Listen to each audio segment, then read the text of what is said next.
Hello, human peoples. You're listening to the podcast network of Gamefully Unemployed. To support us and gain access to great exclusive podcasts like Fox Mulder is a Maniac, Tom and Jeff Watch Batman, Star Trek The Next Futurama, and our latest show, Spiel Boys, head over to patreon.com/gamefullyunemployed. We do game streaming, movie nights with our patrons every Friday night, and you can even commission your own podcast about anything you want. Literally anything, within reason, and we have to do it. You are quite frankly out of excuses not to go visit patreon.com/gamefullyunemployed. That's patreon.com/GAMEFULLY unemployed, which is spelled like it sounds.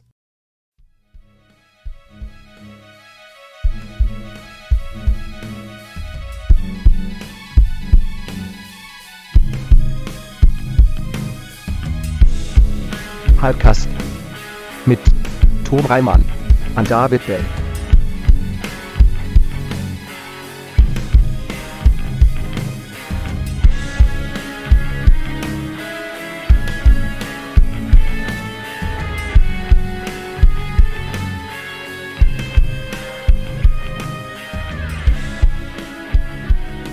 We're responsible. We do this podcast every week. Uh-huh.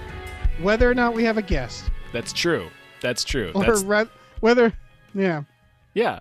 Whether or not we feel like pursuing a guest. We really gave up this week. I mean, I did, at least, because I'm in Massachusetts. I was just like, Yeah, you're traveling like some sort of Christmas spirit. Exactly. Just That's rocketing what I'm across the country overnight. To deliver presents, except the presence is just like you hanging around for several days. Yeah, the presence is your presence. Yeah.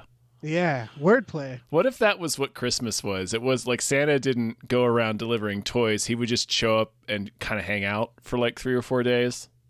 Oh, that would be and cool. Then just leave. But he'd have to do it all year round because he'd be doing it for every house. Well, no, dumbass. He would use his Santa powers to dilate time so that it all takes place at simultaneously. Okay, so it'd be almost like Krampus, the movie Krampus. Sure. But, yeah. It would be like the Santa Claus and also like A Christmas Carol when the spirits visit him, but it all just manages to take place in one night. Like they tap into some of that Christmas magic. I like that idea because after a few years, people would be like, I'd rather have presents, to be honest. Because it's just like some old dude showing up and being like, so what are we doing? What's up? So you guys want to hang out or something? I'm good for it. I'm up for whatever. Yeah, like he's magical, but he's not doing anything for you. So it's like he's just hanging out. What's even the point? Yeah. He left his wallet at home, so he can't. Mm-hmm. You go to the restaurants and stuff, and he's like, "You got this, right? You got this, right? You covering this?" Yeah. I lost my wallet in the Atlanta airport. I've heard that happens to people. I love, yeah. Oh yeah, happens all the time. I love the Atlanta airport. Listen, that's like it's a Santa big, flying. It's a big stopover in Atlanta. It's a big international terminal, man. I don't know what to tell you. It would either be like Atlanta or like, I don't know, Dulles, O'Hare. I don't know. It would be it'd be someplace. Why not Atlanta? Yeah, why not? Mm-hmm. Well, I like Atlanta because it's like, all right, he's coming from the North Pole, so he'd like stop. He'd go over the country and then have to stop in Atlanta. It implies that he took the cheap flight. That it's like, it's sort of out of the way, but this flight's like a couple $100 less. Yeah, I mean, I just like freeloader Santa. He has to make this trip millions of times. So you would do the JetBlue to Atlanta. I don't think he'd do JetBlue or like an Airbus. He'd be doing like Spirit.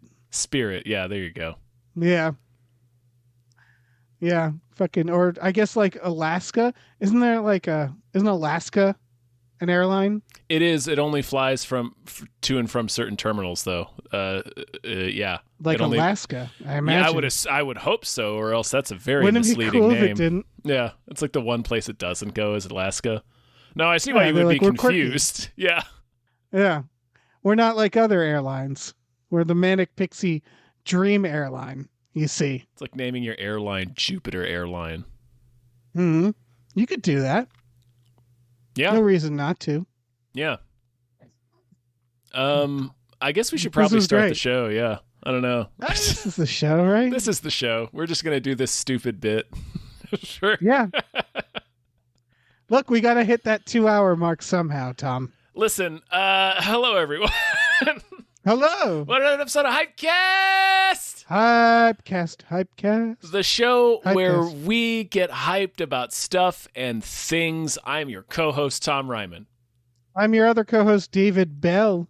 And that dead fucking silence you hear is our guest for this week. Nobody. Nothing. Nothing. Yeah, we probably could have gotten someone.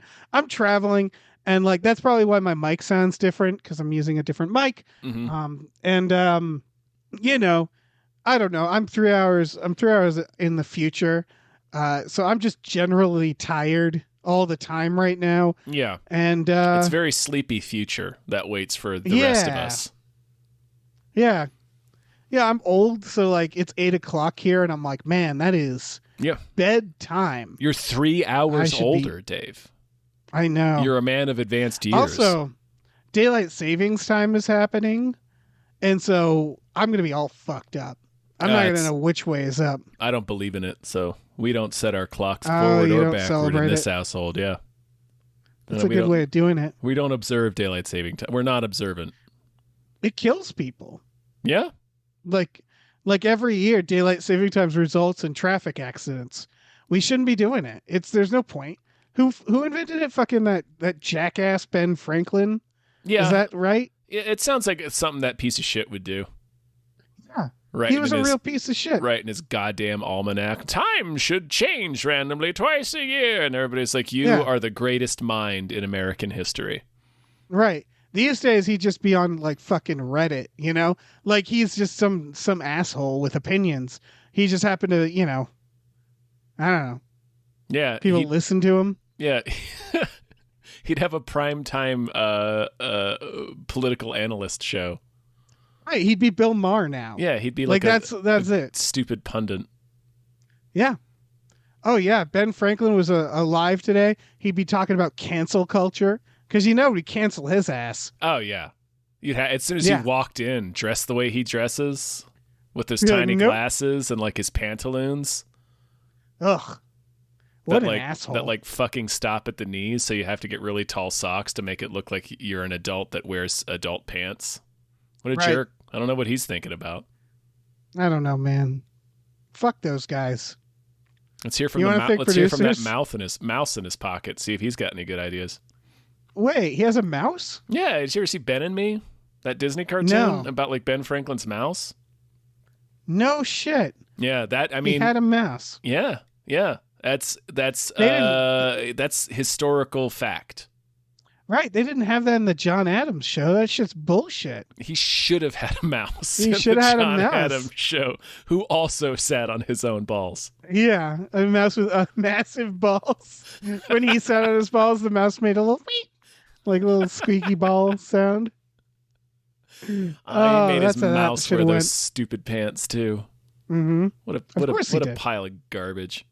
Yeah, fuck that guy. Yeah, you're canceled, Ben Franklin. Yep, canceled. All right, let's name some producers like Leatherface. Now. Yeah, yep. All right. Yep. God, that movie sucked. Yeah. Okay. Producers. Big thank you to Heathcliff's Helping Handfuls. Thank you, Heathcliff. Always a pleasure. Thank you to the conveniently placed self-destruct button on the top of every baby's head. Thank you. Thank you to Lef. Thank you, Lef. Thank you to Samuel Beckett's Donuts and Mortgage Emporium. Thank you. Thank you to Ryan, the silly muddy goose. Oh, yeah. Thank you to Snapper Carr, punches God in the dick. Sure does. Thank you to @NerdNumbers. Mm-hmm. Thank you to Mike the Lurker. Yeah. Thank you to DJ Finney. Thank you to Dracula, the bus driving vampire. Thank you to Brockway Loves the Meat Millie. Yeah, he does. Thank you to David Knife Boot Henson. Thank you. All right, let me swoop in like Santa on a budget flight and take over here. They get a Grumblebee. They get a Screaming Horse Pyramid. They get a Look Mom on a podcast. Yeah, Thinking you of are. seismic charge noise. Bwam! Wham! Thinking of Deborah's awesome, Barbara's great, and cancer can go to hell. Thank Thinking you. of Numino ultra microscopic silico volcanoconiosis Jones. Thank you. Thank you to the baby from Eraserhead. Thinking of Chiz thank Lily you. Tits.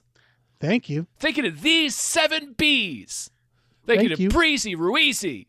Thinking Thank of you. Davy Francis for The Revenge. Thank And you. thank you to MVB. VB. Thank you. Okay, Dave. So the big trailer this week, of course, is the trailer for the Disney Plus limited series Obi-Wan Kenobi. Obi-Wan. Yeah. People are mad about that guy's head. Which guy's head? I don't know. The Inquisitor. Which Is that what he's called? I don't know. Is that the Grand one? the The bald guy guy, with the we flippy- see for like 3 Yeah. seconds?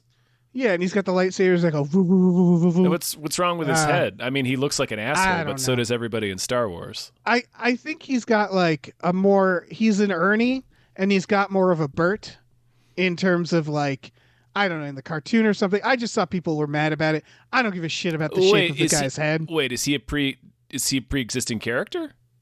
I think so. Oh, that makes more sense. I thought people were just like mad about his head shape. Just like, no previous connection to the characters, being like, that character's head is stupid. I hate this show. Right. Maybe people are yelling at us right now, or specifically me, because I'm not representing this correctly. And that's because I didn't really look into it that much. I just saw that people were mad You could have about literally the shape of this guy's head. told me anything about the response to this trailer, and I would have believed you. Oh, of course. It looks. I haven't been on I haven't been on the socials much this week, just because I'm busy. So yeah, I haven't really engaged with whatever the reaction to this trailer has been. So They did a meme. They memed him looking in the binoculars. I did see a few of those. Yeah. Yeah. All right. This looks unnecessary in general, in my opinion. Here's what I'll say that I liked about this trailer. Guy's head? They call it. That guy's head was great. Yeah. No, one, they call it a limited series. So it's like, okay, you're not going to drag this They're on. letting you know right up front, this is a one and done.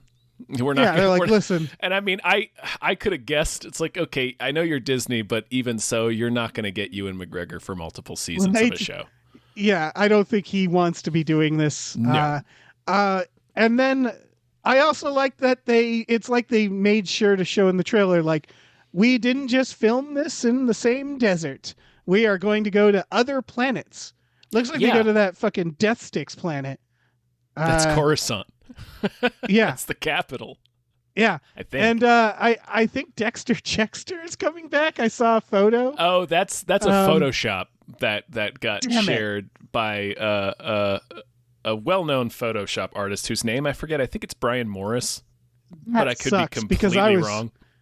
I was so excited for that because I do think they're going to embrace the prequels for this one. Oh yeah, you kind of have to, and that's honestly, this and Boba Fett are the two sort of expanded universe kind of prequel / fill in the blank stories that I have legitimately wanted to see. Like Obi-Wan spending his time alone on Tatooine, and then there's this whole period in between Episode 3 and Episode 4 where Vader is zooming around the galaxy hunting down the rest of the Jedi. That's cool, and I want to see that. And that looks like that's part of this series. It's going to be him kind of juggling that. I assume it's going to be like Three's Company, where he like has to constantly hide something, right? So he's like constantly trying to keep Luke, like the knowledge of Luke. Right. Again, it's only doing this storyline is only gonna make it that much more apparent that it's really fucking dumb that he gave Luke to Anakin's brother-in-law living in the same moisture farm he used to live in on Tatooine. First episode. And didn't change his name. His name is still Luke Skywalker. Yeah. First episode's going to be Vader awkwardly showing up at the farm like, hey, yeah, you guys remember me, right? Yeah, is it like, are my kids around here? Do you guys have any kids? And they have to just be like, no. And he's like, all right, well, take it easy, I guess. Yeah. I guess I'll murder you later. Yeah. Like, yeah, that's the first place that Vader would look. So And I don't know. And then Obi-Wan is just right there. I mean, Obi-Wan only changed his first name, so he's still Ben Kenobi.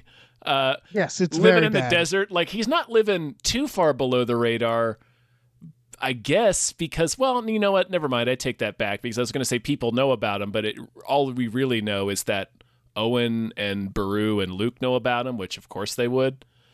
Right. But still, like, remember in The Fugitive where Harrison Ford's like, I got to be a fugitive. What's like the first thing he did? He changed his hair and his name. Exactly. And got a fake ID.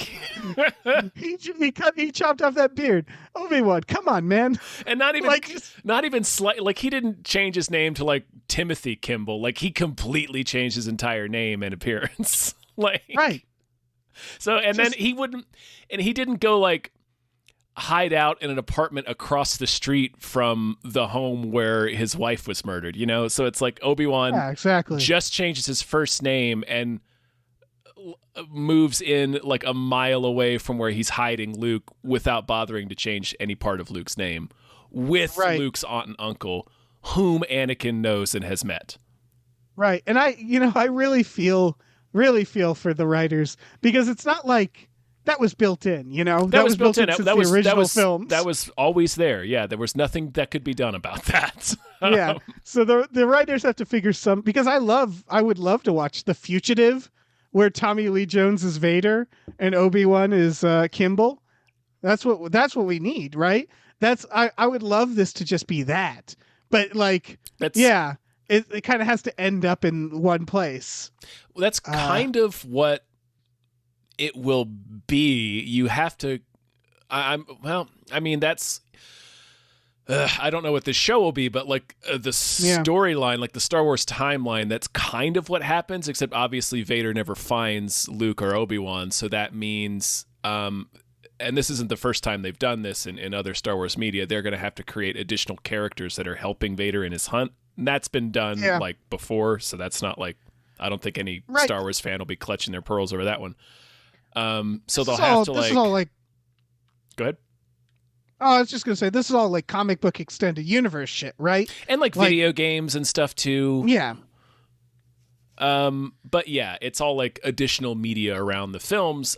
So it's not that wild of an idea to introduce, Vader has people helping him do this. Galaxy's a big place. So that's how they'll probably have Vader in a separate storyline, just laying waste to Jedi on some other end of the galaxy, while his operatives are like closing in on Obi-Wan and Luke, and then obviously they will be dispatched, or else A New Hope doesn't happen. So that's sort of my guess, is that if they're smart, as much as people want to see this, they will never have Vader and Obi-Wan in the same room. Like, I want it to be like No Country for Old Men, another Tommy Lee Jones thing, where like him and what's his name, like have like near misses, you know? Like that's what I want from this, is like that's kind of what it has to be, but I won't say it has. That's what it should be to make like narrative sense, but that means nothing. I'm sure they will encounter each other, hopefully not on Tatooine. That would be stupid. Some other planet, maybe Coruscant. I don't know. Yeah, I don't trust the instincts of Disney's Lucasfilm. Like, part of me thinks, oh God, are they going to fill it with memes? You know, are they going to just do everything the fans want? You know, I know the first Obi-Wan tweet from the account was "Hello there," and it's like, oh, that's funny. Don't say that in the show, though. You know, it's like, well, he said it in the prequels, though. I mean, it wouldn't be doing.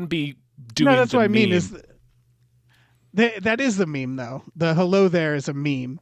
There's a It is now. I'm saying it was in the text of the films beforehand. Like, he repeats that, I think, in every one of the prequel movies. In every single one? Oh, that's wonderful. I think he says it in each one.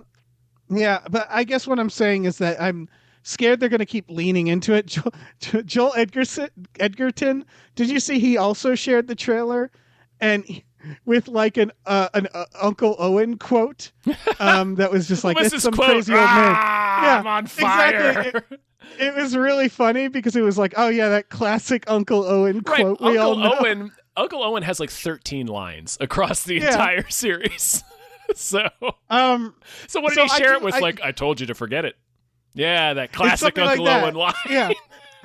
And so it's very funny because you can waste time with your friends later. You can forget that Owen line. It's definitely like, you're right. This is a story that can be told. It's just, it can very easily be told badly. And so it's kind of the question of like, well, what are you going to do? Which is it?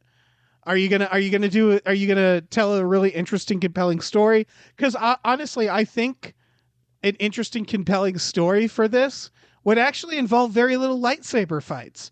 Would not involve, because they have the Duel of the Fates song in the trailer. Oh yeah. And honestly, I see that as a bad sign because I'm like, I hope Vader and Obi-Wan don't fight, because that would change that would ruin the significance of the other times they fought. They shouldn't.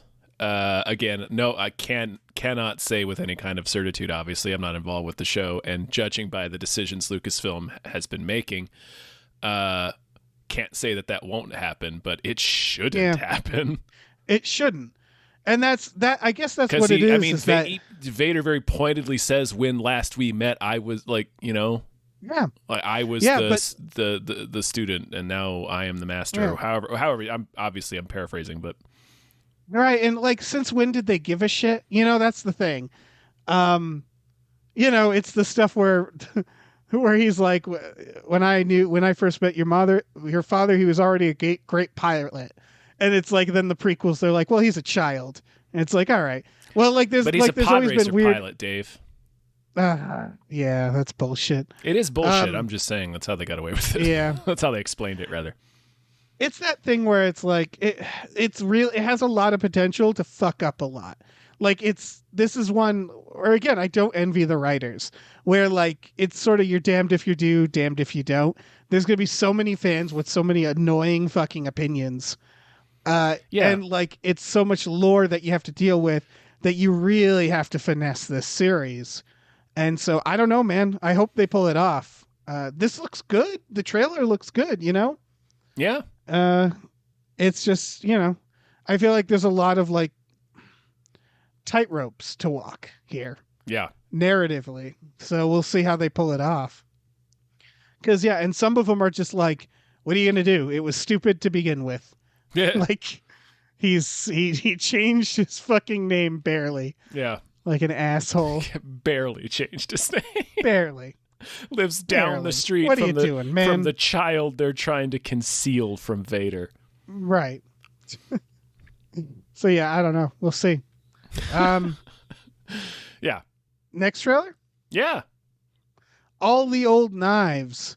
This is the sequel to Knives Out, I assume. I legitimately thought that, but no, it's not. Yeah. Now, is this Christopher Pine? This is Chris Pine and Thandua Newton. And I think, is this one with Jonathan Pryce? Yes. Yeah, it's Tinker Tailor Soldier Pine. It's basically, yeah. You have to find a mole. But he might be the mole. But he might be the mole. Who do you think's the mole? I mean, it's going to either be Chris Pine or Jonathan Pryce. Yeah. I feel like Jonathan Pryce is the mole. We'll see. Didn't Larry Fishburne show up? Lawrence Fishburne is also in it. That's true. Really? Anybody who's just famous might be the mole, I guess? Yeah. I just like taking bets. Sure. It's about, I don't know. It's like a good old fashioned thriller from old fashioned. I mean, like the 90s. It feels like Patriot Games a little bit. Where it's just like Chris Pine and Thandua Newton used to be an item, but I think they're both involved with the same intelligence agency, and there was a hijacking. Airplane hijacking back in 2011 or 2012 rather, that went very, very badly, and they've always suspected there was a mole, and now 10 years later they're revisiting the case, and Chris Pine is tasked with bringing down the mole, but it really seems like it could be him, and he's just trying to gaslight everyone around him. Right. It looks good, honestly. This looks like the kind of shit I would have happily gone to see in the theater in the 90s. Oh yeah. And now I'm gonna watch it. I'm gonna tuck I'm gonna my watch shirt it into on my pants. Amazon Prime. Yeah, I don't even have to leave my I'm house. I'm gonna wear some adult slacks. Yeah. Tuck a checkered shirt into them. Mm-hmm. Get into an old recliner and watch this With socks and flip-flops, socks and sandals. Yep. Not gonna talk to my son. Mm-mm. I'm super into this. I have very little else to say about it, but it's just like, yeah, here's a nice the 90s are back, baby. The 90s are back. We see that in a trailer later. Yeah, the 90s are back. This is based on a book, and I feel like a lot of the trailers and stuff we've talked about within the last year or two that look like kind of throwback 90s thrillers have all been based on books. That's probably not true, but I feel like more than one has been the case. Well, that's part of the throwback, right? It can't be a 90s thriller unless it's based on a book. Oh, fuck, man. If they came out with like a new movie based on a John Grisham thriller, I would explode. Yeah, absolutely. I would burst into southern flames. Yeah. But this looks I don't know. It looks really good. It looks like Tinker Tailor Soldier Spy. It does. Except less British and therefore more violent. Far less British. Yeah. Yeah. Actually, well, no, wait, far less British. Like 50% of the cast is British in this. Right. But like the tone. Yeah. Like Tinker Tailor Soldier Spy is so British. Yeah. Yeah. But this I'm into it. I'm into it. I'm into it. I'm for it. Yeah. You know what else I'm into? What's that? Whatever the hell this next thing is. Oh, shit. Yeah, this is Apollo 10.5, A Space Age Childhood. A new Richard Linklater shit. Yeah. Using his Scanner Darkly horse shit. Yeah. All right. So Waking Life and Scanner Darkly, I thought the looks of both of those was very appropriate to what the premise was. Especially Scanner Darkly. This, I don't see it as much. It feels more like a gimmick. Although I think it might have to do with like a child's imagination, right? I think it's a child's memory, yeah. Okay, so that's kind of how he uses the rotoscope, is like heightened reality, memories, or drug, being on drugs, not quite knowing what is real. So he is very good at using that, and it's really effective because it's a good way to do any effect you want, like special effect, and it all feels grounded. It does and it doesn't. It's this very interesting form of filmmaking that, for me anyway, always elicits a very specific response. Like, it's not the same emotional response I get from watching a traditionally animated film, nor is it the same as the one that I get from watching a live action movie. So rotoscoping is this weird in between, and it seems like rather than just throwing it in as a gimmick in the movies that he's used it, Linklater what was the first one? Scanner Darkly that he did? Waking Life was the first one. So and that was a different style. It was actually, I think, hand-drawn, whereas the other ones it's done digitally. Okay. But it was still rotoscoped, right? I've not seen Waking Life. Waking Life is boring. I liked it, but it's just a series of conversations. That's it. About reality. Whereas Scanner Darkly is like an actual narrative film, and it works really well because it's about this drug and people on it, and you watch the film and you're like, I feel like I'm on fucking drugs watching this goddamn movie. So what I was the point I was making is that it seems like he started from the technique and was like, okay, what kind of story can I tell with this? So it doesn't, to me anyway, it doesn't feel like this, he's just randomly doing, well, I'll do this Apollo 10.5 movie and I'll just do it rotoscope because I want to do another one of those. It like works with, like, the technique kind of fits the theme of the movie.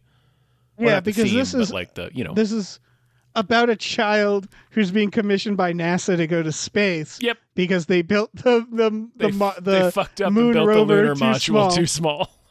So adults can't fit in it. Yeah, and so it seems like it's a child's imagination. It's a child's fantasy of going to space and like his reasoning for it. So that does work with the rotoscope for sure. And it also just works because it's like, Yeah, you're not gonna fucking spend a lot. Like, to do an indie film that has to go to space, it costs a lot. So like you do Yeah. it this style, it actually fits really well. Yeah, and it solves a budget problem, and it fits thematically. So, Yeah. hooray. Yeah. I gotta watch Scanner Darkly again. That movie is wild. Keanu Reeves is in it. Yeah, he is. Alex Jones is in it. Yeah, he is. Woody Harrelson. Fucking Robert Downey Jr. These are all correct Wild things film. you're saying. Yeah, no, yeah. Winona Ryder. Yeah, that is the best use of it so far. But yeah, I'm pumped for this because I don't know, Linkletter. It's like he's very he's divisive, isn't he? Like he feels like the type where it's he makes very weird, very specific films.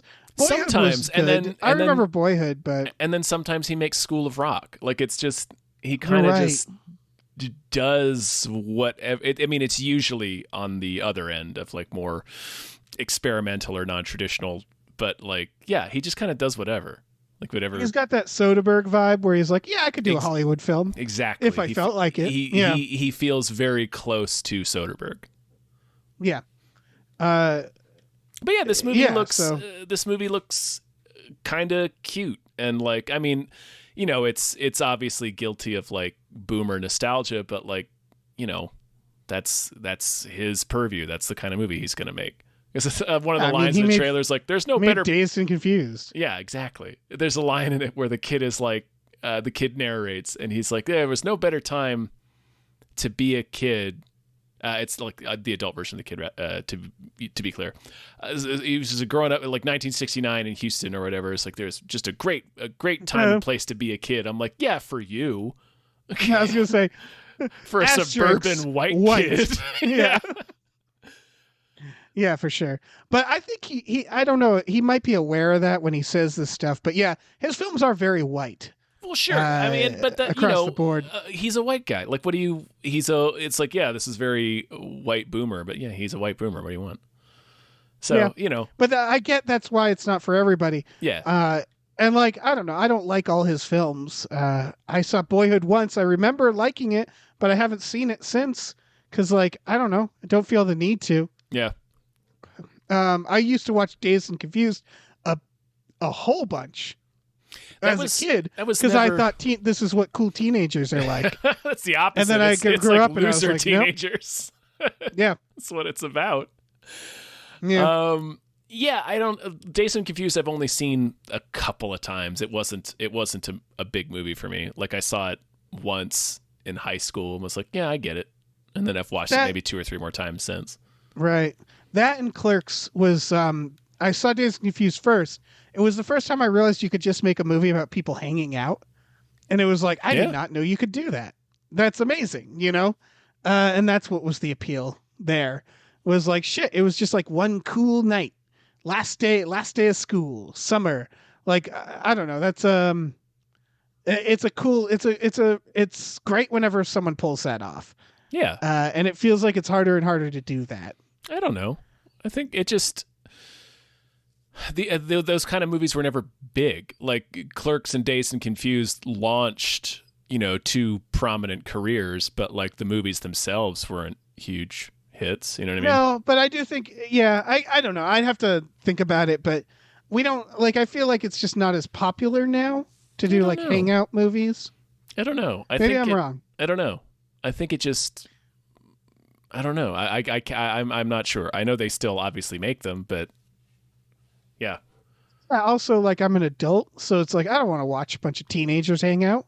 Well, unless it's about a bunch of teens hanging out in 1999 or something, Right, exactly. Which they'll make for us. No, like Dazed and Confused was not made for teens in 1993. It was made for guys Richard Linklater's age. Yeah, that's true. Yeah, but this looks, I don't know, looks fascinating. If people don't know what we're talking about, the visual style, look up the trailer or go watch a Scanner Darkly. Or Heavy Metal. Or Heavy Metal, Watch yeah, Heavy Metal. sure. It's when people animate a top live action footage. Right, and I'm actually surprised it doesn't happen more often.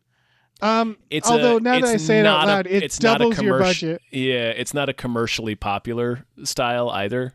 Like I think it's off-putting for a lot of people. Yeah, it's a very uncanny valley. Yeah, on purpose. It's strange. So yeah.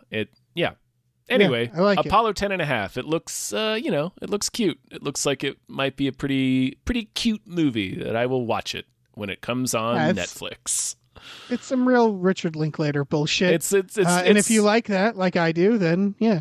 Yeah, it's pretty classic Linklater on his bullshit. I think of him like Jarmusch, where like, I like Jim Jarmusch, but I perfectly understand if people are like, I don't like that bullshit. See, yeah, I'm not. Yeah, I get it. I'm not that into Jarmusch. I like Soderbergh and Linklater. All right. I mean, Linklater, I like all right. But Jarmusch is just a guy that I haven't been able to get into. I liked Broken Flowers. I liked The Dead Don't Die. I liked Coffee and Cigarettes, but like I also don't watch all of his films because they are a lot. They're a lot. Yeah. It's like Wes Anderson, where it's like, oh Christ, I get it, man. You're so cool. I get it. But also like that's all he ever wanted you to say, Dave.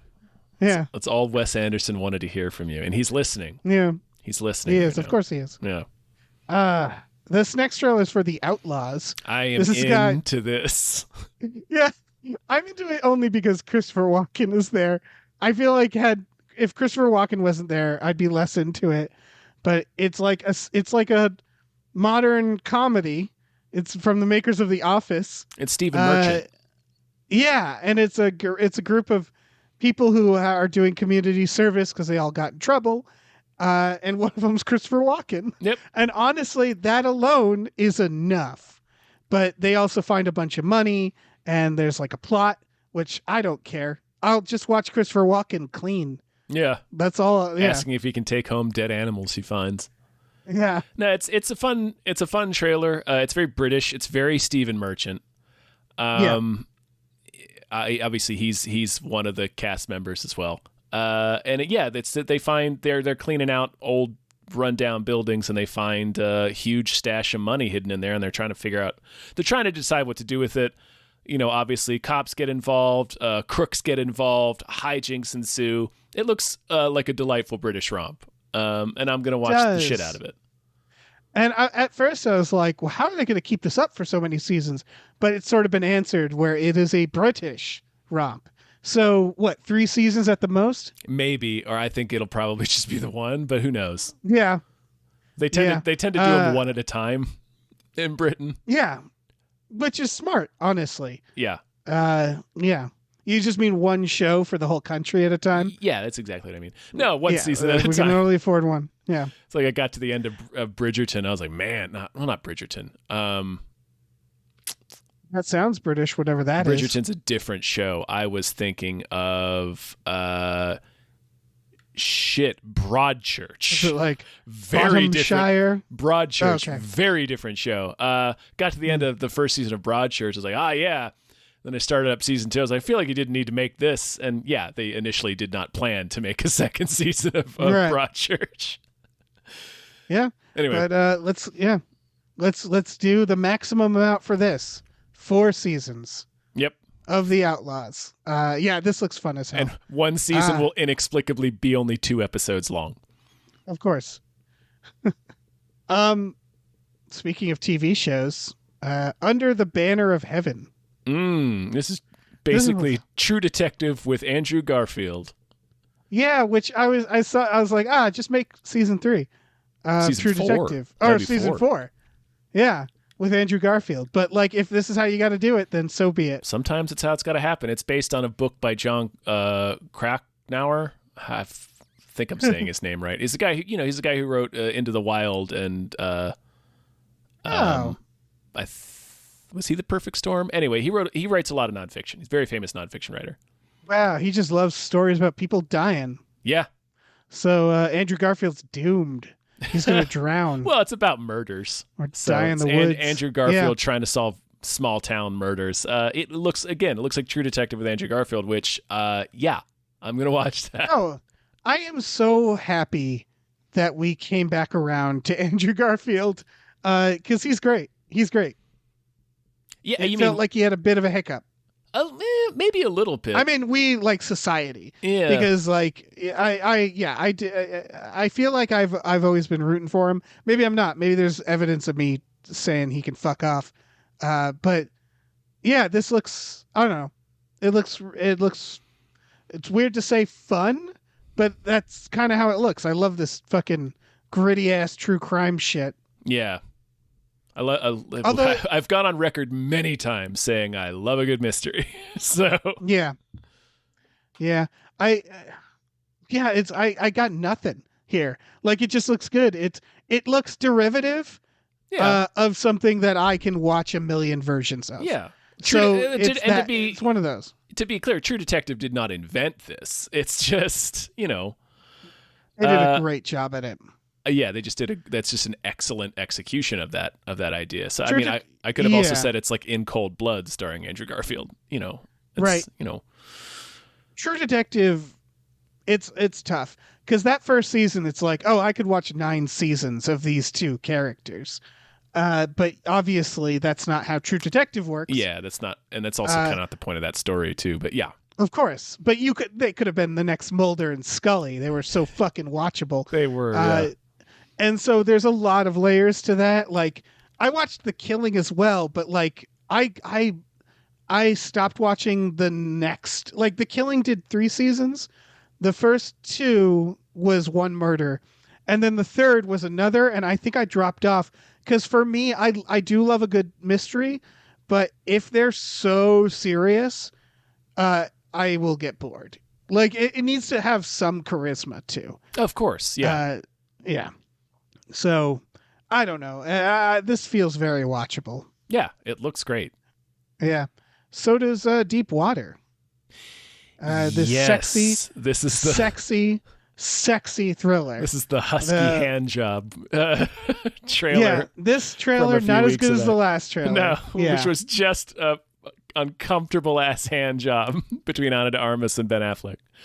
Yeah, this explains it a bit more, where it really is. This is like 90s shit, because it seems like the struggle is just like, this lady likes to sleep around. Can you believe it? It's a classic, pretty classic premise. It's very close. It feels very close to like a Hitchcock, like a Dial M for Murder or something like that. It's based on a novel by Highsmith, I think is her name. This is the lady who wrote The Talented Mr. Ripley. Good God. Yeah, even more throwback thriller Sweet. vibes. But yeah, like Affleck and Ana de Armas are a married couple, and she just likes to fuck around like all the time right in front of him. And it's like part of their relationship, but you can tell it's like it really is fucking with him, even though he's like acting like it's not. It's kind of, I think that's on him personally. Oh yeah. Where it's like, man, either get out of this relationship or be into it, right? Like, watch from the closet and jerk off or whatever. Right. But like, if you're not into it, then you don't drown a guy in a pool, which it sure seems like is what you did. Seems like what happens. Yeah. I bet maybe there's more to it. I'm sure there is. I bet it's a real twisty, sexy movie. Bet it's a real Talented Mr. Ripley kind of deal. Yeah.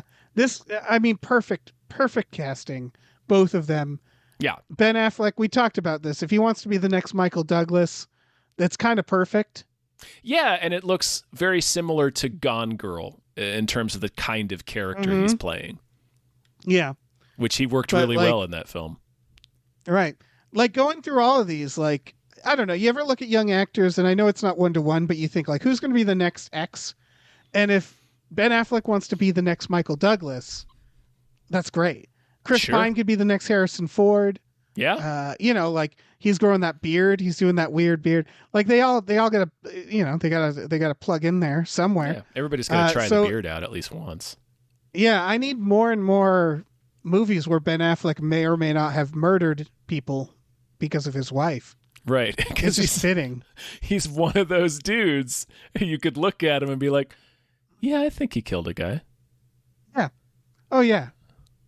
He's got that energy. He's got that Michael Douglas energy. Killed a person energy. It's not as feral as Michael Douglas. Like, Michael Douglas is like a murderous mongoose. Yeah, he's just got that Hannibal Lecter vibe where it's like he could bite your fate off. Yeah, exactly. He looks like he would come out of some ductwork like the fucking alien. Right. Yeah, exactly. But this is I don't know, man. It's really feeling me. It's this and that other, the Chris Pine one. Yeah, All the Old Knives is the other one. The interesting thing about Deep Water is this was a Fox movie, and this was supposed to have like a normal theatrical release. Like it's a a big adult thriller that was going to be actually have theatrical release and like a big push. But Disney, obviously, since the acquisition, is starting to bury more and more shit like this. Because it doesn't. Of course they are. Yeah, the only stuff they want to put in theaters is 4-quadrant blockbusters. So kind of sucks that like this movie, and I think there's another Marilyn Monroe movie that's also getting the similar treatment for being like too adult. There's going to start. We're going to be seeing a lot of this, where it's like stuff that grown-ups would like to go see in theaters are just going to get buried on streaming, and that's. I don't know. It's probably fine, but it's also like the thing I don't like about it is not that like the movie, like there should be things for adults in the movies. What I don't like about it is like Disney is deciding to like squash these movies because it doesn't fit with their brand image, and I don't like that. Yeah, this specific movie feels like it's meant to be released on a VHS tape that your dad taped off stole the TV. From your dad, or like your brother or some shit. Yeah, like that's how it needs to be released. that I taped off of Showtime and labeled it like 93 Little League World Series or something. But like, yes, the principle of it sucks. And as we're learning this week, Disney kind of needs to be stopped. No matter how cool their Obi-Wan thing looks. Yeah. Like, it sucks. Even I'm guilty of this, where it's like, this week it's like people like, wow, Disney's really evil. And then people like, ooh, look at this Disney thing that's coming out. Yep. And it's like, yeah, we're going to have to choose at some point. Yeah, Disney's fucking trash. Yeah. And what would they, like, they're sitting there, they're like, what are you going to do about it? And it's like, nothing. I guess we're going to do nothing. We can't, because you're the biggest conglomerate in history, and we all just allowed it to happen because we like Aladdin. Like we really like to sing along to the Lion King, so we just let you guys become the most powerful entity that has ever existed. Yeah. And now guess what? Maybe you're not great. And what do we do about that? I feel like if I speak out too much, Disney's going to evict me. Yeah. It's just like Jesus fucking Christ. Maybe and the thing is, it's not our problem. It shouldn't be our problem. That's the whole thing. No, we have we have antitrust laws for this sort of thing. Right. We just don't enforce them. Right. And maybe companies shouldn't be donating to politicians in general. Maybe there's a lot of things we should be doing. Yeah. This isn't some more news, Dave. I know. Well, then let's talk about Cheaper by the Dozen, a Disney release, which is, equally as bad as all the other stuff they've been doing. This is a remake of Cheaper by the Dozen. So their last name is Baker. Yeah, they're a baker's dozen. That's always been the thing. Yeah, and the plot is just that there's a lot of kids. Is that it? Yes, that's all it ever was. Like this is the second remake, to be clear. Like the what was the most recent one was the Dennis Quaid. Was that who was in it? I don't know. This feels like it gets more. This is weird. Like it's weird that when was the first one made? Like the 60s. Right. And so what's interesting to me is that, like, I don't know, my mom came from like a Roman Catholic family with 9 siblings. Yeah. And so like people it feels just like fucked a lot and didn't do birth control. Right. This actually feels more weird today than when it was first made. When it was first made, I feel like people were like, what's the problem? Okay. It's a big family. 1950, based on an autobiographical book published in 1948. Right. This is just like what families were then. Now it's like, oh, wild, there's 10 of them. And it's like, yeah, that is kind of fucked up. Especially, because they're all, global catastrophe. These kids are doomed. I'm sorry. Cheaper by the Dozen was Steve Martin. Okay. The Dennis Quaid one was him and Rene Russo, and I forget what the Yours, Mine, and Ours, I think is what it was called. Okay. They're all Anyway, bad. They're all just the same premises. Like, we fucked a lot. Yeah, look at this Like, family. Yeah. And it's like, yeah, Look that's at like how, Father look of at how the much we Bride is another fucked. one. Yeah. Yeah. Where it's just like, yeah, this is just, you're just describing basic things. I mean, it's like, fine. I don't Like, know. we just got done talking about how, like, movies that are just about people hanging out. So it's like just about a family existing. That can be a perfectly fine film. Oh yeah, and also it's who am I? Like, it's the same idea of like, I love sexy thrillers and they're a dime a dozen. These are also a dime a dozen. Yeah, goofy family cheaper movies. by the dozen. Yeah, and it's like, if you're into that, if you're some pervert who's into this genre, then more power to you, I guess. It doesn't look terrible. It's Zach Braff and Gabrielle Union, and their enormous brood of children. There's a couple of jokes in the trailer. I was like, that's fun. That's all right. I didn't mind the kid being like, I'm okay with the bloody nose. That's fun. Yeah, very, very clearly not okay. Yeah. And also, yeah. like, I feel like this is where Zach Braff belongs. I know that's like, it feels mean spirited, but like, I don't know. It's the same with like when Drew Carey became a host of Price is Right. I was like, good for him. That fits. And it's not I'd kill to be the host of a game show with a regular paycheck. Yeah. It's that where it's like, oh yeah, this is sort of your vibe, man. Keep doing stuff like this. Yeah, Zach Braff was always a TV star. Like, he's never really managed to break into films. He did the one, and it, embarrassing stuff after the fact. Alex Inc. You're talking about, right? Yeah, that's the one. His 2016 Forgot about that. show where he starts his own podcast network. But yeah, it's like, yeah, this is, is this a show? Is this a movie? No, this is a movie. This is a movie. Jesus Christ. Sure. Yeah. I mean, it looks like a perfectly fine family comedy, Yeah. Yeah, no, it's not hurting anybody. It looks like a Disney movie. So, yeah. Like, there you go. Mm-hmm. Next trailer then. Yeah. Right? You don't have any Minx. hot takes on Cheaper by the Dozen? Nah, Yeah, no. Minx. Minx. I am all in This for looks Minx. fucking great. Yeah. This is a lady wants to make a feminist magazine, Yeah. and the only person who wants to give her money is like basically like a Larry Flint type. Yeah. And he's like, make a nudie mag for women, make beefcakes, and plant in all your feminist stuff in there. And like, I love this relationship where the guy is just like, yeah, I'm into it. Feminism, that's great. Let's show some fat hogs in here too. Yeah. And that's what it's about. It looks great.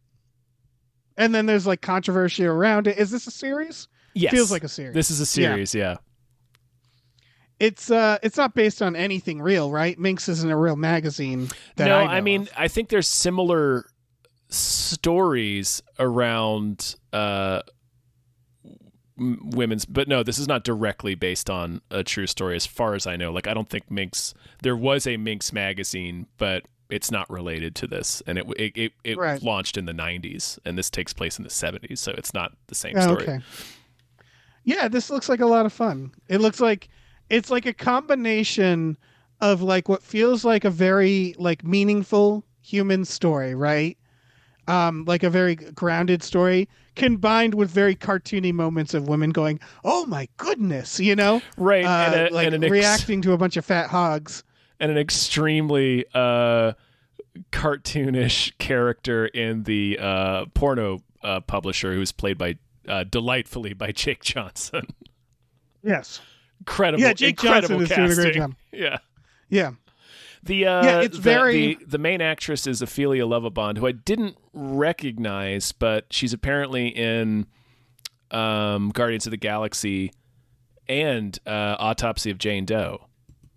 Wow. Yeah. Well, who was she? There's only like two female roles in Autopsy of Jane Doe. I think and one of them is just dead and naked. So she's not Jane Doe. I believe she's the girlfriend. I think she's Emil Hirsch's girlfriend. Okay. I think. Yeah. This is this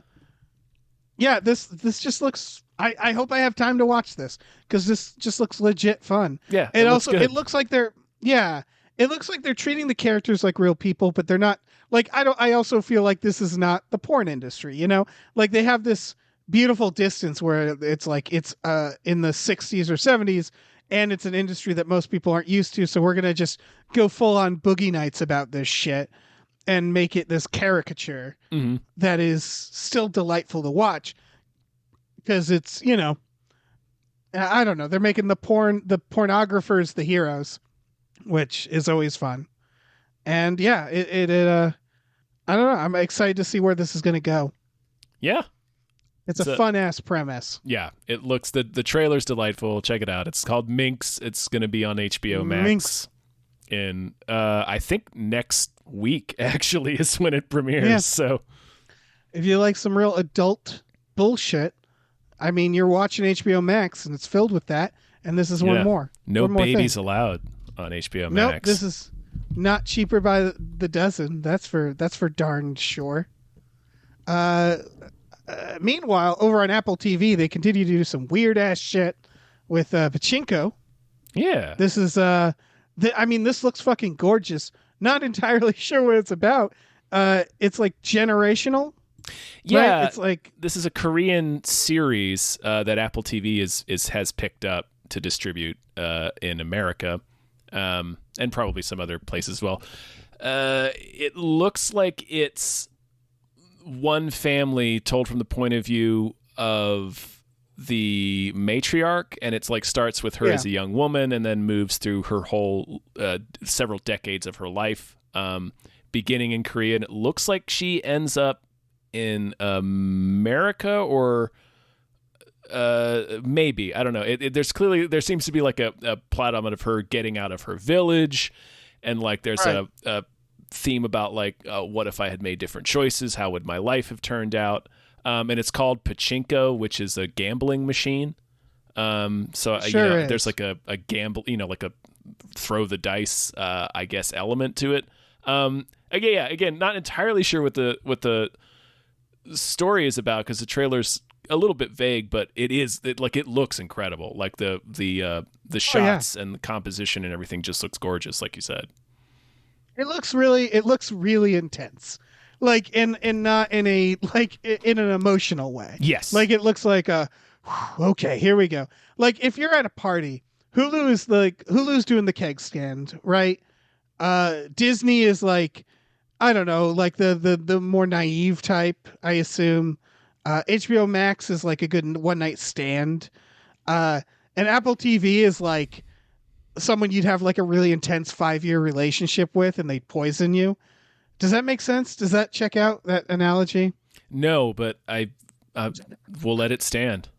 Okay, Apple TV is just really intense. Yeah. Like their decisions, their choices. I still haven't watched Apple TV or gotten it. It just seems like they're like, we're gonna go with some fucking weird shit. There's some good stuff on Apple TV. I won't lie. Good stuff, but like really intense. And I really need to start watching it. This is like a fucking. Again, I bet it's really good.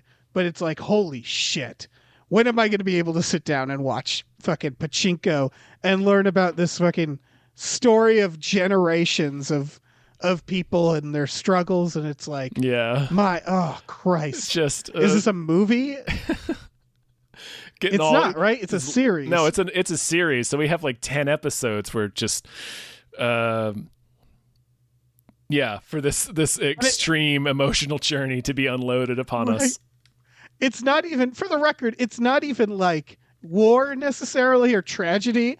It's just like the weight of life. I was about to say, it looks like there's going to be a lot of regret involved. Yeah, it's like 6 Feet Under was a show where it was like, after finishing that, I was like, man, I'm never going to watch a show like this again.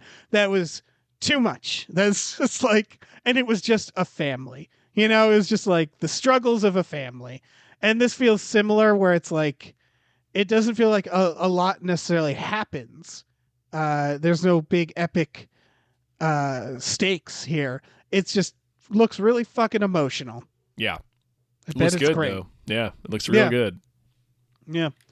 And so we did a sandwich here. We began with the Star War, and now for the end we have the Star Trek, Strange New Worlds. Yeah. They dropped this the same day as Obi-Wan, and it was like, what are you thinking, guys? Oh man, they're trying. They will not go past Voyager. This is yet another. Isn't this what Discovery is? This is is a spin-off of Discovery, technically. Holy shit! Because these actors as these characters, it's about Christopher Pike, his number one, and Spock, who was on Pike's ship. They had when the he Enterprise. Went off to make novels, right? For teens. He went off to go write teen horror novels. Pike was the captain of the Enterprise right before Kirk. Which means this series can only end with him getting fucked up horribly to the point where he loses the power of speech and has to drive around in a cube that beeps once for yes and twice for no. But that's what lies in his future. Because it feels like they did this. J.J. Abrams fucked up the timeline, right? Very purposefully, he was like, this is a different alternate world, so we can do whatever we want. And so now it's like, not only do I not care about this prequel shit and what they've been doing, I thought Discovery was that. It was like, oh, it's before Kirk. And then this is like, oh, it's before Kirk. Because, yeah, like you said, it's a spinoff. And it feels like we're never going to actually get anywhere with this shit. It feels like they're just going to do this for 7 seasons. And it's not going to make any sense in that timeline anymore because it doesn't matter. Because it's its own fucking thing, I guess. We're still in the Abrams universe with these, and that alone just drives me fucking nuts. We can't be with this one. In the Abrams universe? Yeah. Right, because Pike is in that, isn't he?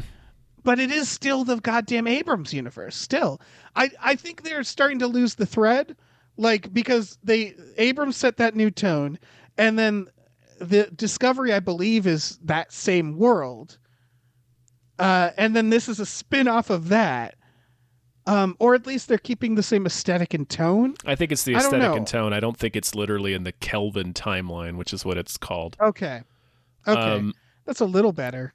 Yeah, I will say, but it's not. I don't think it's in the original series timeline either. I don't know. They heavily feature the original series music, a lot of the similar visuals to the way the original series looked. Right. So what this trailer is trying to tell me, an original series fan, is that this show is going to be more like that. And if that's the case, then that's the Star Trek that I've been wanting to watch, since the original like TNG stuff went off the air. Like I just want another Star Trek show, not whatever this action movie in space bullshit has been for the past 20 years. Right, but I don't think they're actually going to do it. No, they probably won't. That's what this trailer is purporting to be. Is it? There's no action in it, if you noticed. Yes. It's all just like looking at new planets, like, Strange New Worlds, and layering in that fucking original series theme and like being its Pike. So if it does that, I might watch it. It'll win some stuff with me, but like there's still that.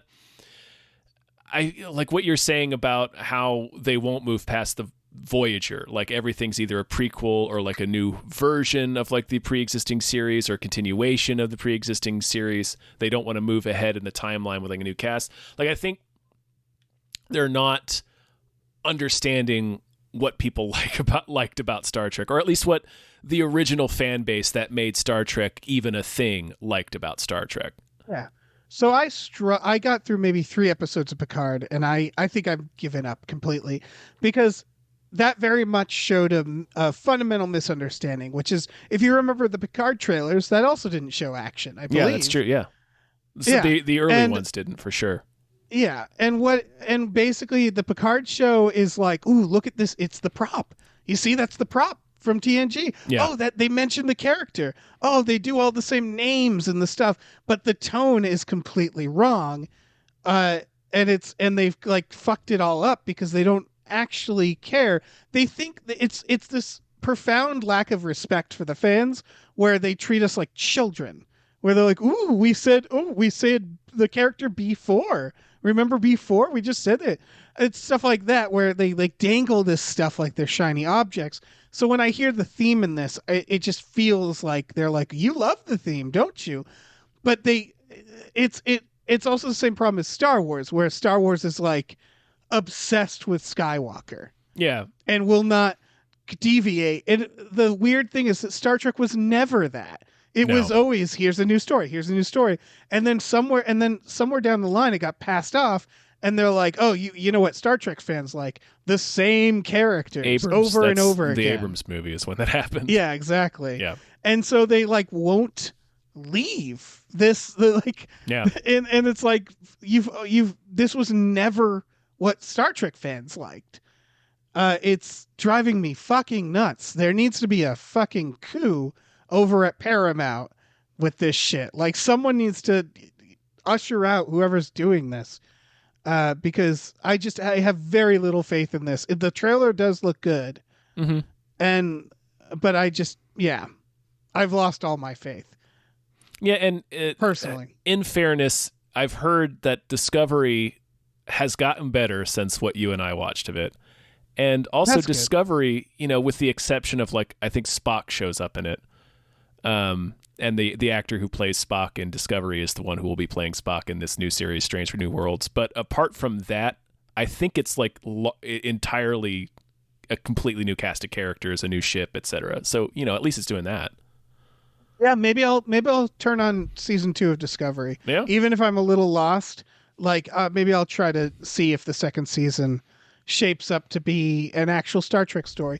Because theoretically, it doesn't matter when it's taking place, right? Right, yeah. That said, I just think it's a better chance of progression and success if it takes place later. Right, because having it take place in the past is still born of that same like fear that comes from franchise thinking, where it's like if it's too unfamiliar to fans, they won't like it. Right. And so it seems like it's always a bad sign. Mm-hmm. Picard technically takes place later than Voyager. Unfortunately, that show just seems to have no idea what people want. Like my parents who love Star Trek, they'll eat up all the shit that Star Trek will fucking drop. Even they're like, we can't get through Picard. It's not. Yeah. I was just going to say, we're at a period where there's like so much Star Trek right now. There's like 4 different shows. Right. Man, they seem to be, it's like the same with Star Wars though, where they're like, there's all the Star Wars and it's like, yeah, but none of it's good. Except for the one show you did. I've heard the 2 animated Star Trek shows are good. Like that's good. The comedy one, Lower Decks. And then there's one for younger, Star Trek fans. That one actually looked good. Yeah, I think I've heard the animated ones are pretty okay. I should watch those. Yeah, just Lower Decks is I'm still a little salty about just because we did this at Cracked. Yeah, I'm a little bruised by that too. Oh well, I mean whatever. That's not like a groundbreaking idea. It's just but they could 10 years hire ago. the people who did it already. Yeah. Yeah, Picard, this new season, I hate. It's again, they're dangling the shiny object. I think I might. I was trying to watch the first season to get to the second, but I'm realizing the Q stuff, the Guinan stuff, that's them doing exactly the same bullshit. Yeah. They're just ramping it up, right? Yeah. Because they're like, we know what you love. We looked at analytics and Q is trending a lot. So, I mean, if they could clearly come up with that's what people want Q. They could come up with a story to tell about Picard that made sense as a Star Trek story, that's fine. Right. An original story, maybe one without so much goddamn. There's like so many. The first episode has like fight scenes in it that's more action than anything the Next Generation ever did. And it's this is the Picard I love. Did you guys watch any of the hundreds of episodes of the various Star Trek series that existed before? Like, what the fuck is this? Anyway, it feels like they went through the Wikipedias and they found the keywords the character names and stuff, and then they just saturated it with that. And so, like, yeah, I have very little faith in season 2 of Picard. I have no faith in Star Trek across the board at this point. It's been soured, and maybe I'm just bitter and old. But I don't know. I think we need new people in charge. I think Abrams and what's this, Kurtzman? I can't remember who the producer is who's in charge of it. Just get them away from it. Give it to new people. Give it to new people. Yeah, who have a different vision for Star Trek. That's not just Star Wars. Right. That's not just Star Wars. For the love of God. Yeah. Anyway, Strange New Worlds. Maybe it's good. I don't know. We'll see. Yeah, I mean, I do like the premise. Strange New Worlds. I like that. If they pull it off, then good. Yeah, but I'm going to need someone to tell me. The trailer was certainly enough to dare me to be like, oh, maybe. So we'll see. I'm going to need someone I trust to tell me it's okay. Yeah. It's okay. Go on, watch it, and I'll meekly walk in, and I'll hide behind something, but I'll watch. I just need somebody to very gently hold the show out in their open palm, exactly, and let me come to it in my own time. Exactly. Come to my own time. Don't make any sudden moves. Yeah. Oh yeah, don't make sudden moves. No loud noises, which honestly, in a Star Trek show, shouldn't be a problem. Right. We love a good people quietly talking. Yep. Look, no, I never said Star Trek wasn't lame. That's part of the problem. That's part of the thing is, like, ultimately, and I think this is the same for Star Wars too, it's not for everybody. Star Trek was never meant to be for everybody. And the moment things went wrong is when they try to do the 4-quadrant, we're gonna make $1 billion. And it's like, Star Trek isn't made. That's not the property for that, man. No. Yeah. It's like trying to make Tron $1 billion franchise. Yeah. It's like, no, sorry. This franchise is for nerds who read short story collections of science fiction work. Yeah. That's what Star Trek was made for. Yeah, exactly. All right, well, news stories. But first, we got some more patrons to thank. Yeah. Big shout out. Thank you to the following. Thank you to Chester's Prophet. Thank you. Thank you to Definitely Not Guillermo del Toro. Sure. We're on to you. Thank you. Yeah. Thank you to Brian, who Tom knows. Sure do. Thank you to Bob Grenville. Thank you to Steven. Oh, yeah. Thank you to Hod Toomey, the confused cyborg. Beep boop. Thank you to Asking 7. Thank you to Happy Ed 209. Thank you. So happy for him. All right, let me jump in here. Thank you to Tiger George Pratt Thompson. Raindrops keep falling on my head. Thank you to Dan Hackroyd. Thank you to Manischewitz Maltov says economic solidarity is the path to paradise, comrades. Oh, thank you. Thank you to E.T., the extravagant terresticle. Thank you to Cody Johnston's time machine noise. Thank you to Pete Vorpagel. Thank you to Glitterous, CFO of Michael Shannon's Chocolate Factory. Thank you. Thank you to pre-order Jason Pargin's new book. Pre-orders are super important. Thank you. Boy, they are. Yep. Got a little bit of news here. I feel like I wasn't paying attention. Maybe there's something I missed. Because this one is just about, Florence Pugha joining to... Pew, Dave. I know. I'm having fun. Joining Dune 2, and like, all I want to say about this is, I want her to be a superstar. She was on her way. Yeah, she was she was in Black Widow, right? I'm thinking of the right person. Yes. She was great. She was like my favorite part of that movie. Yeah, she's already has an Oscar nom for Little Women. Like I think she's on her way, Dave. I think she's going to be. Okay, I think she's going to be A-OK. Okay, just checking. Any thoughts about Dune 2? Yeah, she's apparently going to play the princess, which one is the princess? Was that Virginia Madsen in the original movie, or is it I don't know, the baby that Sean Young gives birth to and then gets like ages super fast? Or no, wait, that's not Sean Young doesn't give birth to that baby. It's the mom, right? Because it's Paul Atreides' sister, I think. I can't remember which character this is. Anyway, she's going to play Princess Irulan in Dune 2, probably. I hope they give her. I hope they give her a lot of jokes. Yeah, give her a lot of like wacky asides. Also, today there was just an announcement that they're looking at Austin Butler, who is playing Elvis in the Baz Luhrmann Elvis movie, is they're looking at him to play the Sting role, Fade Rithua. Ooh, okay. I think that's how you say his name. Okay. They should just get Sting again, but sure. Yeah. That's good too. DH Sting? No, just Sting. Yeah, just Sting. Just put Sting in there. Fuck it. Fucking 70-year-old Sting. That'll be exciting. Yeah, excited for Dune 2. Yeah, I liked Dune.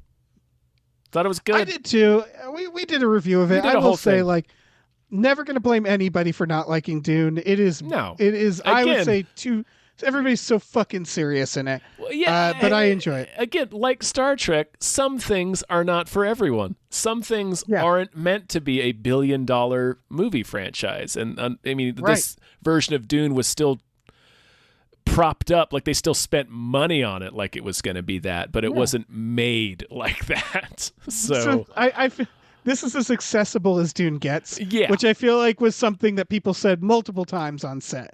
Of just like, look, listen, to like producers who are like sitting there with their heads in their hands, like, can you say a joke? Or it's like, look, man, it's Dune. I don't know what to tell you.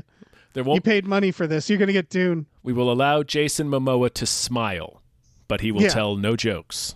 Yeah, exactly.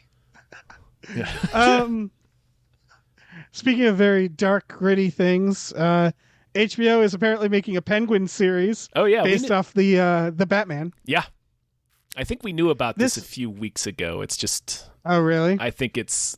I'm not sure what new thing has developed, but I guess maybe it's like official now or something. Yeah, my reaction was a combination of one part of my brain going "fuck yeah" and the other part of my brain going, "All right, settle down." Because it's like, I see it. I get it. It's Colin Farrell. We all love Colin Farrell. I'm glad he's getting stuff to do. And this shit's more accessible now for actors where it's like, it's only 8 episodes. Yeah. You know, like Colin Farrell doesn't have to give his life to this. Right. And also TV doesn't have the same stink as it used to. Like, you know, exactly. It used to be if you were a movie star and then you started doing TV, it's because you failed. Well, it's not even that. It's just the format of TV, for better or for worse. Because honestly, there's some shows where I'm like, I hate that this is only 8 episodes. Like, can't this just be like a 20 episode thing? But other stuff like this, it's just more accessible, where it's like, this isn't something we'd want for 20 episodes. This isn't like The Adventures of Penguin. This is like got to be like a self-contained story, probably. That I'm just willing to let into my heart. It's one of those things where like they can do both. But in my mind, I'm like, get cracking on Batman 2 first. Like, this is great. This is great. Penguin series, it's great. It's sort of like my same reaction. I had the similar one with Peacemaker, which I really enjoyed that show. Mm-hmm. But my first reaction was like, no, come on, Suicide Squad 2. Like, what are you doing? Like, and again, it's not like they can't do both. Right. Yeah. And Peacemaker very pointedly was something James Gunn created while he was trapped inside during lockdown. Right, and it ended up being a lot of fun. Yeah. Which I'm sure this will be a lot of fun, too. Yeah. It's definitely... Oh, go on. Oh, I was going to say, this is one of 2 The Batman show spinoffs that are in development. The other one was going to be one that was focused on Gordon, but has since been changed to it's going to be focused on Arkham Asylum. Now, there's that one's not officially happening yet. It's just in development. As I said with the Batman, when we talked about that, I would love a movie just from Gordon's point of view. I know, yeah. That's a shame. I think... And maybe it still will be, like maybe he will still be a prominent character in it, but it's just the focus has shifted to something else. There's a question, I guess. I feel like I already know my opinion on this as I'm asking this, is that this is clearly a new thing, right? Is that it used to be if a movie did really well, you'd make a bunch of sequels. Direct to DVD sometimes not. Now it's clear that every studio has their own streaming service, mm-hmm. and every single one they make something and they go, and we'll spin it off to series.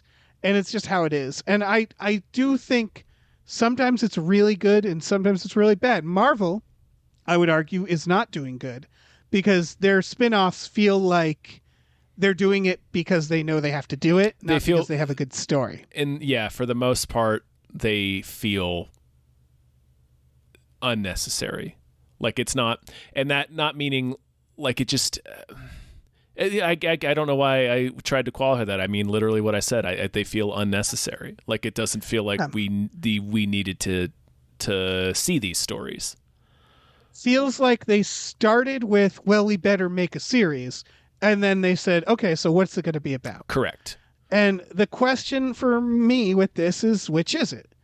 Do they have a good idea, or did they just see that Colin Farrell did a great job? And they were like, give him a series. Well, these What's were it going both, to be about? I don't know. Both of these were pitched. The spin-offs were announced as being in development well before the movie came out. So that's cool. Hopefully, it's a situation kind of like Peacemaker, where it was like Matt Reeves and his co-writer, who I apologize, I don't remember off the top of my head.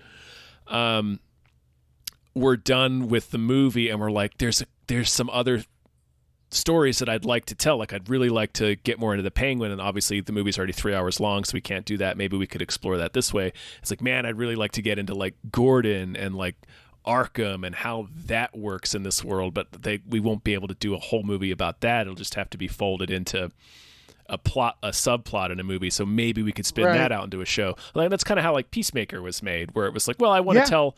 Like this character interests me for whatever reason. I want to kind of I want to follow him. I want to tell a story about him that probably wouldn't get made into a movie. So hopefully it's that, but maybe it was like a less like artistically like I don't know, viable option. Guess. Might have been HBO was like, can you come up with some spin-offs that we can boost our new streaming network with? And maybe he was like, yeah, I got a couple ideas. But either way, I honestly think... Yeah, go ahead. Oh, I think it's both. I think when you make a deal with HBO, they're like, hey, and if, we got a streaming service, like I feel like it's that where they're like, it's sort of like, yeah, if you happen to think of anything, come to us with that too. They see that as an opportunity. And like what you're saying, it's like, I also want him to tell those stories because I really liked the Batman. Yeah. And so right now it's like, yeah, man, and I am open. Honestly, those both seem like interesting stories that I would watch. And the difference, I think, at least one big difference in this situation with James Gunn and Peacemaker and Matt Reeves and these spin-offs is they're beginning with the creator. You know what I mean? Like they're beginning from a filmmaker's point of view. Like HBO may well have even if HBO just came to Matt Reeves and was like, can you make us some show? Can you spin some of these off into a show that we can use to help our subscribers on HBO Max? Like, yeah, I could come up with something. Like at least the idea is coming from him, whereas Disney began with the corporation. Like we need to come up with some shows, and then they just started plugging the creative people into it. You know what I mean? Right at this point, I would have liked a world where something other than superhero films take over. But at this point, if DC manages to get back on top here with the Batman and start like making some meaningful shit that starts eclipsing Marvel, I would enjoy that, because I was so sick of Marvel versus the Snyderverse. That was such a dark fucking time to be in. Right. Well, it's also and now they came out recently, and I've seen a lot of cynical responses for a good reason, where WB said we're going to start making artist-driven things. Yeah. And that was like a breath of the freshest air to hear a company say. And the only reason they're doing it, obviously, is because this and the Joker did so well, because they've had the most success. Suicide Squad. The Suicide Squad maybe wasn't as big a commercial success, but it was certainly a critical one, and people liked it. Like all of and Shazam, like all of the stuff that wasn't made to be like a monolith or a brand is the stuff that's been successful for them. Right. And who would have thought that if you don't suffocate artists with studio demands and let them just do their own thing, then you get good stuff. I think it worked for Marvel because Marvel had a good vision, and they had a singular vision. And for better or worse, they were able to sort of direct everybody, to do that. With DC, it was like, we have the Snyderverse, and it's like, guess what? Not great. It's not great. It's very. Yeah. It's that should not. He's not your guy. Like Right. He's just not your guy. He's not your Jon Favreau. He's not your His tone is very juvenile, and it's just I don't know. Anyway, he's just not your guy. Obviously the problem with why Marvel is fatiguing you and I at least is that it's all the same. And because Disney, I mean DC is edging ahead right now because it's giving us shit that's not the same. Right. Marvel put all their eggs in one basket, and that basket was great for a while. It's a great. That's a $1 trillion basket. Yeah, and I honestly, I've paid attention to like the Marvel subreddit, and like the fans also feel it. They do. They still love it, but they're aware that it's like this is, we kind of told the biggest story, and now it's kind of waning because this is the world, and it's like, yeah, if Marvel really wanted to mix things up, that like it's the same of everything else. It's like that's why they kept rebooting Batman, because it's like that. You got to keep it fresh. Mm-hmm. You got to keep it fresh. You got to tell stories that end. You got to not just stick to the same extremely sanitized tone. Like it's fun for a while, but times change, people change. And so watching the Batman, it was like, God damn, it's nice to see art again mixed with superhero stuff. Yeah. Such strong art, such a strong perspective. And it's like, I love that the lesson they learned from this isn't, okay, now we're going to do this version of Batman until it goes old. The lesson they learned was, okay, we're going to keep doing fresh things. Right. And trusting artists. Right. That's such a good lesson to take from it if they actually learn the lesson. If they do. Because, of course, yeah. Right. Because, obviously the lesson is not, Aquaman was their first $1 billion movie, I think. Or it's been their biggest success so far, but their response wasn't let's give James Wan the DC universe, and their response is not let's put Matt Reeves in charge of the DC universe, let's put James Gunn in charge of the DC universe. It's like, no, let's just get more of those kinds of people. Right. It's the lesson that Star Trek and Star Wars fail to learn, which is like, oh look, the J.J. Abrams made a good Star Trek. Well, let's make everything like that. And it's like, nope, that's the wrong lesson. It was good because it was fresh, not because it was this specific thing. And it's just nice to see a company say it out loud, and I hope that they actually know what that means. So yeah. All right, let's move on. All right. Well, we have more of the patrons to thank. Big thank you to the Midnight Patron with patrons at midnight. Thank you to Exploding Runes. Thank you to Andrew, the proud Satanist. How? Thank you to Vincent, the vampire. Thank you to Rev MD. Thank you to Lauren Gucci. Thank you to Bootler Boodleson. Mm-hmm. Thank you to Tux. Thank you to Ricky Cilantro. Yeah. Thank you to Norm from Cheers. Norm. And thank you to Space McNulty. Thank you so much. Let me swoop in here like the spirit of vengeance. That's Ghost Rider. Thanks to your mom. Thanks to Nolan Mayton. Thanks to Andrew. Follow Marina on Twitch and Patreon at Heartfist Brain McGuire. Thank you to AJ. Thank you to Tip Drizzle. Ooh, thank you to Burrito Mouth. Thank you to the Ghost of Dave Thomas. Thank you to Aaron Burser. Thank you to Christopher Robert Sparts, Esquire. Oh. Thank you to Mackenzie Fuck Shuffling with Willem Dafoe's confusingly large dick. Chill. Oh. Thank you to Funky J. Funky J. And thank you to Pie Guy. Pie Guy. Dave. What? Dave. Are you gonna wait? Do you want to ask me something? I want you to do something for me. I want you to take the shit. All right. Okay. Take the shit. I have it in my hands. All right. Yep. I want you to slam the shit onto the table. Okay. Okay. And then I want you to take out a knife. Find it. It doesn't matter. It doesn't matter how sharp it is. Just needs to be sharp enough to cut shit. Okay. All right. Can I use just my other hand? Yeah, you can do that. And what I want you to do, Dave, is I want you to cut the shit. Okay, cutting it. I want you to cut the shit and tell me if you have a movie that deserves more hype. Yeah. Ooh, oh, shit. I do. Oh, Kaloo.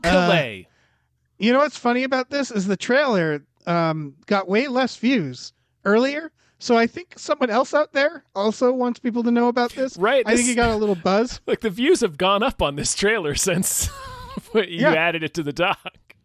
Yeah, this is a trailer called a movie called All My Friends Hate Me. Yes. The trailer, in my opinion, isn't very good. And I just mean like the music and shit. It's very like, okay, settle down. But the premise is glorious. This is coming out March 26th, 25th. It's getting really good reviews. It's shit. What is not that it really matters. I want to see what its current Rotten Tomatoes is at. Doesn't matter. Can't load it. 92%. Damn. It's about a guy going to like a reunion at a mansion.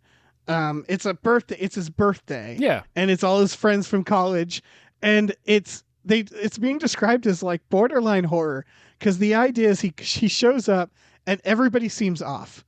Everybody seems like they have some sort of inside joke against him, and everybody's like, every comment is slightly snarky, and it keeps ramping to the point of horror, to the point of like this surreal like paranoia where he thinks he's part of some elaborate joke, or I'm assuming like his friends are planning to kill him, and hence it's called All My Friends Hate Me. And it's basically just a movie about the social anxiety that I think we've all felt. Like, you know, when you don't get a text back and you're like, they hate me. They all hate me. I operate under this constantly. I firmly believe that everyone hates me. Yeah. So I do this too. Yeah. And this is a film basically about that feeling where our brain tries to sabotage us. Yeah. And tell us everybody hates us. But it's like the movie version where you have to watch and wonder if his friends hate him or not.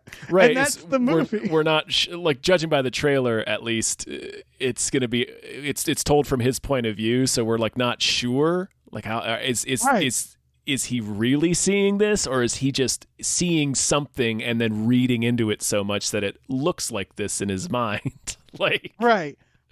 It kind of reminds me of She Dies Tomorrow, where it's like a very simple idea, which is that feeling of like dread, I'm going to die. Yep.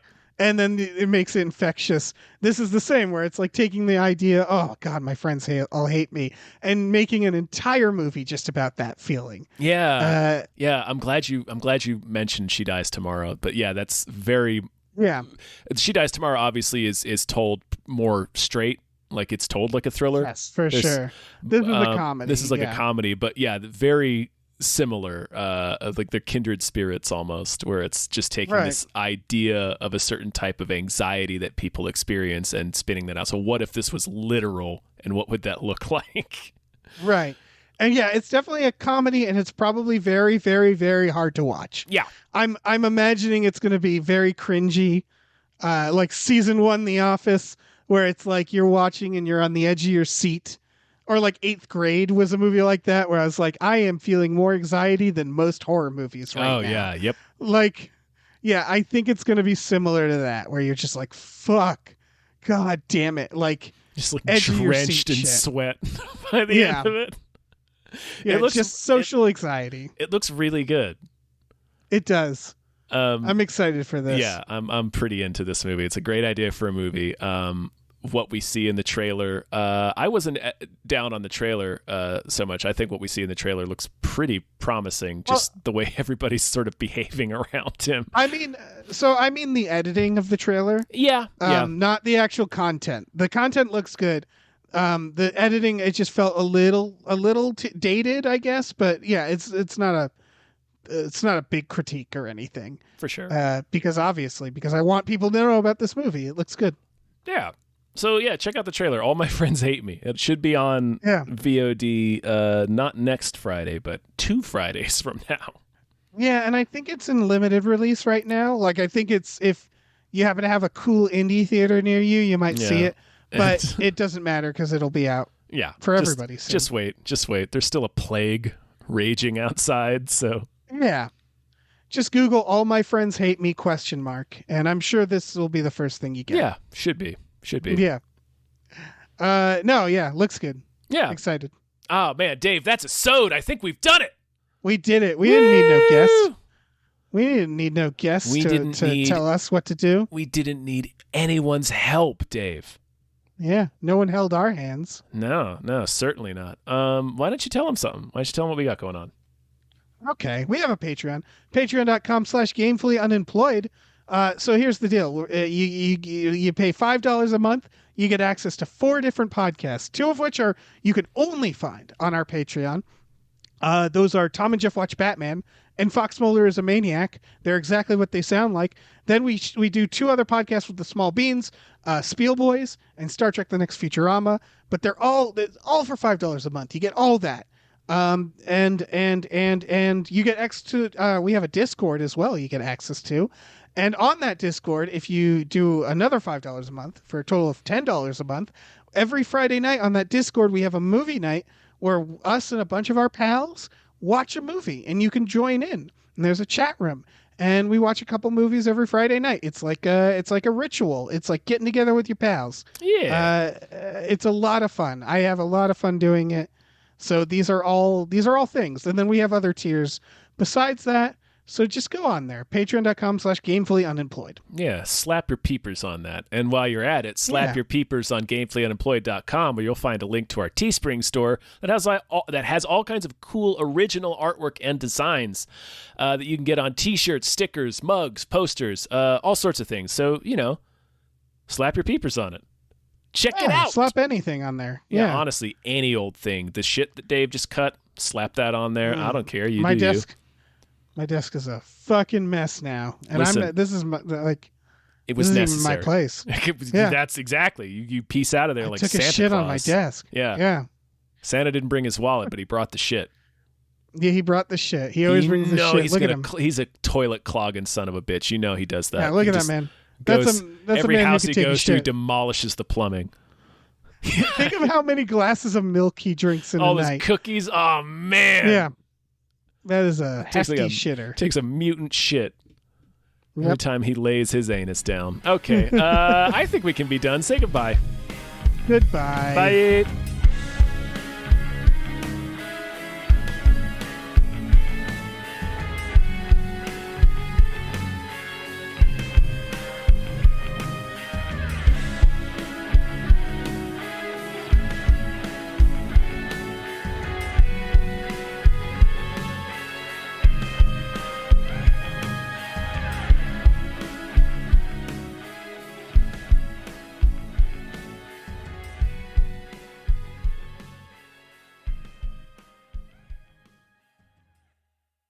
Our music is produced by Chris Corlew. You can follow him on Twitter at @thecorlew, Corlew, and find more music at shipwreckedsailor.bandcamp.com.